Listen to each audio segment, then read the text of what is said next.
Sir ಇವತ್ತು 135ನೇ doctor Baba Saheb Ambedkar ಜಯಂತಿಯನ್ನು ಆಚರಣೆ ಮಾಡ್ತಾ ಇದೆ ಇಡೀ ದೇಶ, ಇಡೀ ವಿಶ್ವ. ಯಾವ ರೀತಿ ನೋಡ್ತಾರೆ ಸರ್? ಇಡೀ ರಾಷ್ಟ್ರದಲ್ಲಿ ಡಾಕ್ಟರ್ ಬಾಬಾ ಸಾಹೇಬ್ ಅಂಬೇಡ್ಕರ್ ಅವರ 135ನೇ ಜನ್ಮ ದಿನಾಚರಣೆ ಭಾಳ ವಿಜೃಂಭಣೆಯಿಂದ ನಡೀತಾ ಇದೆ. ಅದೇ ರೀತಿ ಬೆಳಗಾವಿ ಮಹಾನಗರದಲ್ಲಿ ಸಹಿತ ಎಲ್ಲ ಜನಸಾಮಾನ್ಯರು, ಎಲ್ಲ ವರ್ಗದ ಜನ ಇವತ್ತಿಲ್ಲಿ ಬಂದು, ಎಲ್ಲ ರಾಜಕೀಯ ಪಕ್ಷಗಳ ನಾಯಕರು ಸಹಿತ ಬಂದು ಇವತ್ತು ಡಾಕ್ಟರ್ ಬಾಬಾ ಸಾಹೇಬ್ ಅಂಬೇಡ್ಕರ್ ಅವರ ಈ ಜನ್ಮ ದಿನಾಚರಣೆಯಲ್ಲಿ ಭಾಗಿಯಾಗಿ ಅವರಿಗೆ ಗೌರವ ಕೊಡುವಂಥ ಕೆಲಸ ಇವತ್ತು ನಡೀತಾ ಇದೆ. ಸರ್, ಕೇಂದ್ರ ಸರ್ಕಾರ ವಿಶೇಷ ಅಧಿವೇಶನವನ್ನು ಲೋಕಸಭೆಯಲ್ಲಿ ಕರೀತಾ ಇದೆ. ಮಹಿಳಾ ಆರಕ್ಷಣ ಬಿಲ್ಲನ್ನು ಮತ್ತೊಮ್ಮೆ ಅನುಮೋದನೆ ಪಡೆಯುವಂಥದ್ದು. ಸರ್, ಯಾವ ರೀತಿ ನೋಡ್ತಾರೆ ಸರ್? ಒಂದು ಈಗಾಗಲೇ ಮಹಿಳಾ ಮೀಸಲಾತಿ ಬಗ್ಗೆ ಕಳೆದ 20-30 ವರ್ಷದಿಂದ ಅದು ಕಾಂಗ್ರೆಸ್ ಇರ್ಬೋದು ಅಥವಾ UPA ಸರ್ಕಾರ ಇರ್ಬೋದು ಹೇಳ್ಕೊತ ಬಂದರು, ಮಂಡನೆ ಮಾಡುವಂಥ ಪ್ರಯತ್ನ ಮಾಡಿದ್ರು. ಆದರೆ ಅದು ಪಾಸ್ ಮಾಡಲಿಕ್ಕೆ ಕೊಡಲಿಲ್ಲ. ಆದರೆ ನಿಜವಾಗಿ ಮಹಿಳಾ ಮೀಸಲಾತಿ ಈ ಬಿಲ್ಲನ್ನು ಮೊಟ್ಟ ಮೊದಲು ಆ ಬಿಲ್ಲನ್ನು ಪಾಸ್ ಮಾಡಿ ಕಾನೂನು ಮಾಡಿದಂಥವು ಇವತ್ತು ಯಾವುದಾದ್ರೂ ಕಿರೀಟಿಗೆ ಹೋಗಿದರೆ ಅದು ನರೇಂದ್ರ ಮೋದಿಯವರಿಗೆ. ಮತ್ತು ಈಗೇನಾಗಿದೆ, 2011 ಸೆನ್ಸಸ್ ಪ್ರಕಾರ ಇವತ್ತು ಮುಂದೆ ಡಿಲಿಮಿಟೇಷನ್ ಆಗಬೇಕು, ಮಹಿಳಾ ಮೀಸಲಾತಿ ಆಗಬೇಕು ಅನ್ನೋಂಥ ಚರ್ಚೆ ಬಂದಾಗ ಮತ್ತು 2026 ಹೊಸದಾಗಿ ಸೆನ್ಸಸ್ ಆಗ್ತದಲ್ಲ, ಆ ಒಂದು ಸೆನ್ಸಸ್ ಪ್ರಕಾರ ನಾವು ಮುಂದೆ ಈ ಒಂದು ಡಿಲಿಮಿಟೇಷನ್ ಮತ್ತೊಂದು ಮಾಡಲಿಕ್ಕೆ ಹೋದಾಗ ಭಾಳಷ್ಟು ದಕ್ಷಿಣ ಭಾರತದ ರಾಜ್ಯಗಳಿಗೆ ಮತ್ತು ಉತ್ತರ ಭಾರತದ ರಾಜ್ಯಗಳಿಗೆ ಭಾಳಷ್ಟು ತೊಂದರೆ ಆಗಲಿಕ್ಕೆ ಸಾಧ್ಯತೆ. ಉತ್ತರ ಭಾರತದಲ್ಲಿ ಪಾಪ್ಯುಲೇಷನ್ ಜಾಸ್ತಿ ಇದೆ, ಅದರ ಮುಖಾಂತರ ಹೆಚ್ಚು ಲೋಕಸಭಾ ಕ್ಷೇತ್ರ, ಹೆಚ್ಚು ಅಸೆಂಬ್ಲಿ ಕ್ಷೇತ್ರ ಆಗಲಿಕ್ಕೆ ಸಾಧ್ಯತೆ. ಅದೇ ರೀತಿ ದಕ್ಷಿಣ ಭಾರತದಲ್ಲಿ ಇವತ್ತೇನೋ ಒಂದು ಡಿಸಿಪ್ಲಿನ್ ಮೇಂಟೈನ್ ಮಾಡಿಕೊಂಡು ಒಂದು ಡೆವಲಪ್ಮೆಂಟ್ ಆಗುವಂಥ ಕೆಲಸ ಇವತ್ತು ಏನಾದರೂ ಆಗಿದ್ದರೆ ದಕ್ಷಿಣ ಭಾರತದ ರಾಜ್ಯಗಳು. ಹೀಗಾಗಿ ಪಾಪ್ಯುಲೇಷನ್ ಕಂಟ್ರೋಲ್ ಮಾಡಿದರು. ಆ ಹಿನ್ನೆಲೆಯಲ್ಲಿ ಎಲ್ಲಿ ಅದು ತಾರತಮ್ಯ ಆಗಬಾರ್ದು ಅನ್ನುವಂಥ ಉದ್ದೇಶದಿಂದ ಈ ನರೇಂದ್ರ ಮೋದಿಜಿಯವರು ಪಾರ್ಲಿಮೆಂಟಿನ ವಿಶೇಷ ಅಧಿವೇಶನವನ್ನು ಇದೇ ತಿಂಗಳ ಏಪ್ರಿಲ್ 16, 17, 18 3 ದಿವಸ ಕರೆದಿದ್ದಾರೆ. ಅಲ್ಲಿ ಈ ಮಹಿಳಾ ಮೀಸಲಾತಿ ಈಗಾಗಲೇ ಏನು ಕಾನೂನಾಗಿದೆ ಅದಕ್ಕೆ ಮತ್ತೆ ಒಂದಿಷ್ಟು ತಿದ್ದುಪಡಿ ತೊಗೊಂಬಂದು ಮತ್ತು ಪ್ರತಿಯೊಂದು ರಾಜ್ಯದಲ್ಲಿ ಯಾವುದೇ ರೀತಿಯಾದ ಸಂಖ್ಯೆಯಲ್ಲಿ ಹೆಚ್ಚು ಕಡಿಮೆ ಆಗದ ರೀತಿಯಲ್ಲಿ ಇವತ್ತೇನು ಸಂಖ್ಯೆ ಇದೆ ಅದಕ್ಕೆ 50% ಮತ್ತೆ ಅದನ್ನು ಏರಿಕೆ ಮಾಡುವಂಥ ಕೆಲಸ ಇವತ್ತು. ಎಕ್ಸಾಂಪಲು, ಕರ್ನಾಟಕದ 28 ಲೋಕಸಭಾ ಕ್ಷೇತ್ರ ಇದೆ, ಅದಕ್ಕೆ 50% ಆ್ಯಡ್ ಮಾಡಿದರೆ 42 MP ಸೀಟ್ ಆಗ್ತವೆ. 224 ಅಸೆಂಬ್ಲಿ ಸೀಟ್ಸ್ ಇದಾವೆ, ಅದಕ್ಕೆ 50% 112 ಸೀಟ್ಗಳನ್ನು ಸೇರಿಸುವ ಮುಖಾಂತರ 300ಕ್ಕೂ ಹೆಚ್ಚು ಸೀಟುಗಳು ಅಸೆಂಬ್ಲಿ ಸೀಟುಗಳು ಏರಿಕೆ ಆಗ್ತವೆ. ಅದೇ ರೀತಿ ತಮಿಳುನಾಡು ಇರ್ಬೋದು, ಉತ್ತರ ಪ್ರದೇಶ ಇರ್ಬೋದು, 80 MP ಇದ್ದಾವೆ, 120 ಆಗ್ತವೆ ನ್ಯಾಚುರಲಿ. ಹೀಗಾಗಿ ಎಲ್ಲಿಯೂ ತಾರತಮ್ಯ ಆಗೋದಿಲ್ಲ. ಅದಕ್ಕಾಗಿ ನಾನು ಒಂದೇ ಒಂದು ರಿಕ್ವೆಸ್ಟ್ ಮಾಡುವಂಥದ್ದು, ಇದೊಂದು ಇತಿಹಾಸ ನಿರ್ಮಾಣ ಮಾಡುವಂಥ ಒಂದು ಮೀಸಲಾತಿ ಮಸೂದೆ, ತಿದ್ದುಪಡಿ ಮಸೂದೆ. ಇದಕ್ಕೆ ಪ್ರತಿಪಕ್ಷವರು ಸಹಿತ ಎಲ್ಲರೂ ಸಹಕಾರ ಕೊಟ್ಟರೆ ಇಡೀ ದೇಶಕ್ಕೆ ಒಂದು ನ್ಯಾಯ ಕೊಟ್ಟಂಗೆ ಆಗ್ತದೆ. ಸರ್, ಇವಾಗ ಕೇಂದ್ರ ಸರ್ಕಾರ 10 ವರ್ಷ ಸಮಯ ಅವಕಾಶವನ್ನು ಕೇಳಿತ್ತು ಈ ಬಿಲ್ಲನ್ನು ಅನುಷ್ಠಾನ ತರಲಿಕ್ಕೆ. ಅದಕ್ಕಿಂತ 5 ವರ್ಷದ ಅವಧಿಯು ಒಳಗಾಗಿನೇ ಮತ್ತದನ್ನು ಕೇಂದ್ರ ಸಂಸತ್ ಪಟಲ್ ಮೇಲೆ ಇಡ್ತಾ ಇದೆ. ಇದನ್ನು ಇಂಪ್ಲಿಮೆಂಟೇಷನ್ ಮಾಡುವಂಥ ಮಾತುಕತೆ ನಡೀತದೆ. ಏನು ಇದ್ರ ಹಿಂದಿನ ಕತೆ ಅದು? ಇದ್ರ ಹಿಂದಿಂದು ಕತೆ ಅಂತಂದರೆ ಇದು ಹಿನ್ನೆಲೆ ಏನಂತ ಯಾಕೆಂದರೆ ಹೇಳಬೇಕಂದ್ರೆ, ಇತ್ತೀಚೆಗೆ ಭಾಳಷ್ಟು ರಾಜ್ಯಗಳಲ್ಲಿ ಇದು ಚರ್ಚೆ ನಡೀತು.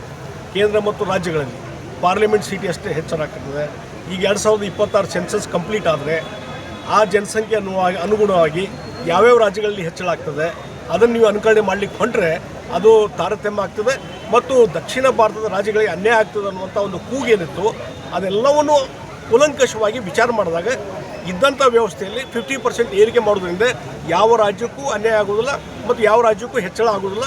ಆ ಒಂದು ನೀತಿಯನ್ನು ಮಾಡೋ ಸಲುವಾಗಿ ನರೇಂದ್ರ ಮೋದಿಯವರು ಈಗ ಈ ಒಂದು ಕಾನೂನು ತಿದ್ದುಪಡಿಯನ್ನು ತೊಗೊಂಬಂದಿದ್ದಾರೆ. ಸರ್, ಜಾತಿ ಗಣತೆ ಮತ್ತು ಜನಗಣತೆ ಆದ ನಂತರನೇ ಈ ಮಸೂದೆಯನ್ನು ನಾವು ಅಂಗೀಕರಿಸ್ತೀವಿ ಅನ್ನೋದೊಂದು ಪ್ಲ್ಯಾನ್ ಇತ್ತು ಸರ್. ಒಂದು ಯೋಜನೆಬದ್ಧವಾಗಿ ಅದನ್ನು ಚರ್ಚೆ ಮುಖಾಂತರ ವಿರೋಧ ಪಕ್ಷಗಳು ಚರ್ಚೆ ಮುಖಾಂತರ ಸರ್ವಾನುಮತದಿಂದ ಒಪ್ಪಿಕೊಂಡು ಲೋಕಸಭೆಯಲ್ಲಿ ಪಾರಿತ ಮಾಡಿದ್ದೆವು. ಆದರೆ ಸರ್ಕಾರ ಇದು ಏಕಪಕ್ಷೀಯ ನಿರ್ಣಯ ತೆಗೆದುಕೊಳ್ಳುವಂಥ ಒಂದು ನಿರ್ಣಯ ಆಗಿದೆ ಅನ್ನುವಂಥ ಒಂದು ವಿರೋಧ ಪಕ್ಷಗಳ ಆರೋಪ ಆಗ್ತಾ ಇದೆ. ಇವತ್ತಿನ ಪ್ರತಿಪಕ್ಷ ಹೆಂಗಿದೆ ಅಂದರೆ ಪಾರ್ಲಿಮೆಂಟ್ನಲ್ಲಿ ಅವರು ಯಾವುದಕ್ಕೂ ಅಷ್ಟೇ ನೀವು ಕನ್ವಿನ್ಸ್ ಮಾಡಿರಿ, ಅವರು ಅಪೋಸ್ ಮಾಡೋದ್ರೆ ಅಪೋಸು. ಈಗ ಅಲ್ಲಿ ಮಧ್ಯಪ್ರಾಚ್ಯದಲ್ಲಿ ಯುದ್ಧ ನಡೀತಾ ಇದೆ. ಗ್ಯಾಸು ಸಿಲಿಂಡ್ರು ಒಂದಿಷ್ಟು ನ್ಯಾಚುರಲ್ ಆಗಿ ಕೊರತೆ ಆಗ್ತದೆ, ಸಿಲಿಂಡ್ರು ಗ್ಯಾಸ್ ಕೊರತೆ ಆಗ್ತದೆ. ಆದರೆ ರಾಹುಲ್ ಗಾಂಧಿ ಮನಸ್ಸಿನಾಗ ಏನಿತ್ತು, ಇಡೀ ದೇಶದಲ್ಲಿ ಜನ ದಂಗೆ ಹೇಳಬೇಕು, ಭಾಳ ಕೊರತೆ ಆಗ್ತದೆ, ಅದನ್ನು ನಿಯಂತ್ರಣ ಮಾಡಲಿಕ್ಕೆ ಮೋದಿಗೆ ಸಾಧ್ಯನೇ ಇಲ್ಲ. ಅಂದರೆ ಪ್ರತಿಯೊಂದಕ್ಕೂ ರಚನಾತ್ಮಕವಾದಂಥ ಸಲಹೆ ಸೂಚನೆ ಕೊಡೋದು ಬಿಟ್ಟು ಪ್ರತಿಯೊಂದಕ್ಕೂ ವಿರೋಧ ಮಾಡೋದು ಆದರೆ ನೀವು ಎಂದೂ ಕನ್ವಿನ್ಸ್ ಮಾಡಲಿಕ್ಕೆ ಸಾಧ್ಯನೇ ಇಲ್ಲ. ಈಗ ನೀವು 2026 ಸೆನ್ಸಸ್ ಮಾಡಿದಾಗೂ ಮತ್ತು ದಕ್ಷಿಣ ಭಾರತದ ಜನರನ್ನ ಎಬ್ಬಿಸ್ಕೊಂತ ಬಂದ ನೋಡಿ ನಿಮ್ಗೆ ಅನ್ಯಾಯ ಆಗ್ತಾ ಇದೆ ಅಂತೇಳಿ. ಹೀಗಾಗಿ ಪ್ರತಿಪಕ್ಷದವ್ರು ನೀವು ಮಾತು ಕೇಳ್ಕೊಂಡು ಹೋದರೆ ಎಂದೂ ಸರಿಪಡಿಸ್ಲಿಕ್ಕೆ ಸಾಧ್ಯ ಇಲ್ಲ, ಅವ್ರು ಕಾನ್ಷಿಯಸ್ ಕ್ರಿಯೇಟ್ ಮಾಡ್ಲಿಕ್ಕೆ ಸಾಧ್ಯ ಇಲ್ಲ. ಪ್ರತಿ ಹಂತಕ್ಕೂ ಮೋದಿಯವರ ಯಾವುದೇ ನಿರ್ಧಾರಕ್ಕೂ ಅವ್ರು ವಿರೋಧ ಮಾಡೇ ಮಾಡ್ತಾರೆ. ಅದಕ್ಕಾಗಿ ಇವತ್ತು ಜನಮಾನಸದಲ್ಲಿ ಏನಿದೆ ಭಾವನೆಗಳಿದ್ದಾವೆ, ಜನರಲ್ ಮನಸ್ಸಿನಲ್ಲಿ ಮಹಿಳೆಯರಿಗೆ ಏನೊಂದು ಆದ್ಯತೆ ಕೊಡಬೇಕನ್ನುವಂಥ ಒಂದು ಮುಂದಾಲೋಚನೆ ಇದೆ. ಇದು ಬಹುಶಃ ಯಾವ ಪಕ್ಷದವರು ಮಾಡಿದಿಲ್ಲ.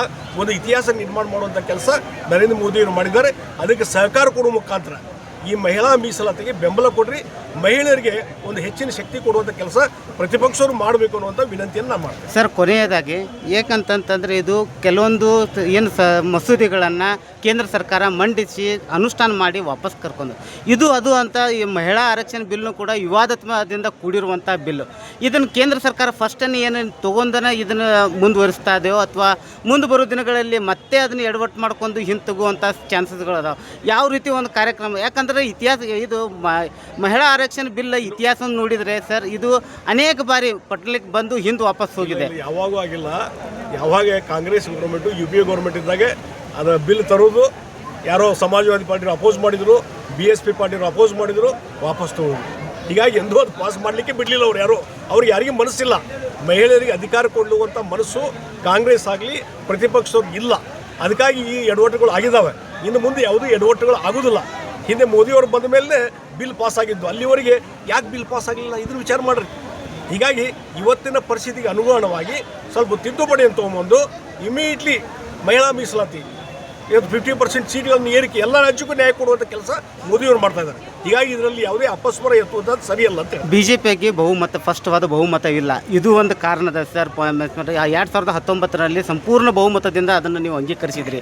ಈಗ ನಿಮ್ಮಲ್ಲಿ ಅಲ್ಪ ಮತ ಇದೆ. ನಿಮ್ಮ ಮಿತ್ರ ಪಕ್ಷಗಳು ಇದಕ್ಕೆ ಒಪ್ಪುವಂಥ ಚಾನ್ಸಸ್ಗಳು ಭಾಳ ಕಡಿಮೆ ಅನ್ನುವಂಥದ್ದು ಅದ. ಈಗ ಕ್ಯಾಬಿನೆಟ್ದಲ್ಲಿ ಇದು ಪಾಸ್ ಆಗಿತ್ತಂದರೆ ಅಲ್ಲಿ ಮಿತ್ರ ಪಕ್ಷದವರು ಕ್ಯಾಬಿನೆಟ್ ಮಿನಿಸ್ಟರ್ ಅದಾರ, ಎಲ್ಲರೂ ಒಪ್ಪಿಕೊಂಡ ಮೇಲೆ ನಾವು ಬಿಲ್ ಮಾಡ್ತಾ ಇದ್ದೇವೆ. ಮತ್ತು ನೀವು ಸರ್ಪ್ರೈಸ್ ಆಗಿ ನೋಡ್ತೀರಿ, ಇದು 2/3 ಅಲ್ಲ, ಇಡೀ ಪಾರ್ಲಿಮೆಂಟೇ ಒಪ್ಪಿಗೆ ಕೊಡೋ ರೀತಿಯಲ್ಲಿ ಬಿಲ್ ಪಾಸ್ ಆಗ್ತದೆ.